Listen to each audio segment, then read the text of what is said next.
आवाज सर्वसामान्यांचा।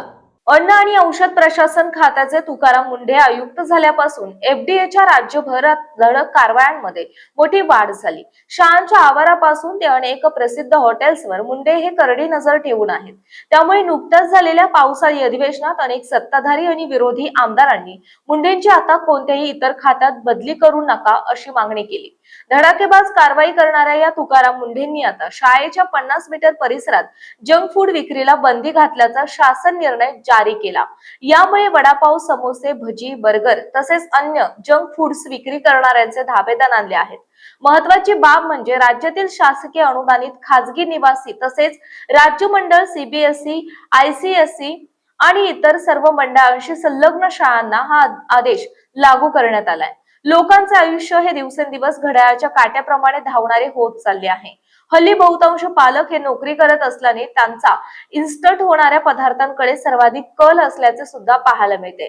त्यामुळे नोकरी करणारे पालक आपल्या मुलांना सुद्धा शाळेत असेच इन्स्टंट पदार्थ खाण्यासाठी देत असतात किंवा शाळेच्या परिसरात विक्रीस असणारे पदार्थ मुलांच्या डब्यात घालून खाण्यास देत असतात।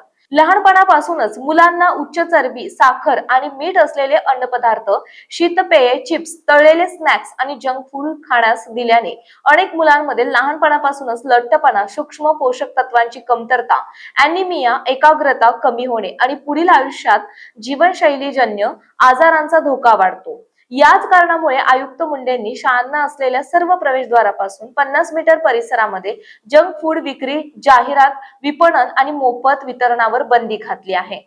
मुलांना बालपणातच सुरक्षित, पौष्टिक आणि संतुलित आहार मिळून त्यांचा सर्वांगीण विकास, गुणवत्तापूर्ण शिक्षणाचा आणि रोगप्रतिकारक शक्तीचा पाया रचला जावा, यासाठी अन्न सुरक्षा आणि मानके, शाळेतील मुलांसाठी सुरक्षित अन्न आणि संतुलित आहार विनिमय 2020 या कायद्याअंतर्गत अन्न आणि औषध प्रशासनाचे आयुक्त तुकाराम मुंढे यांनी हा राज्यव्यापी अनुपालन आदेश जारी केला आहे। या आदेशानुसार शाळांमधील उपाहारगृह, टक शॉप, मध्यान्ह भोजन केंद्रे, वसतिगृह, स्वयंपाकगृहे तसेच शाळांना अन्न पुरवठा करणाऱ्या सर्व अन्न व्यावसायिकांकडे वैध FSSAI परवाना किंवा नोंदणी असणे बंधनकारक करण्यात आले। मात्र पाळणाघर आणि डे केअर यांना यातून वगळण्यात आले। आपल्या परिसरातील महत्त्वाच्या बातम्या पाहण्यासाठी मायभूमी न्यूज चॅनलला YouTube वर सबस्क्राइब करा आणि बेल आयकॉन प्रेस करा।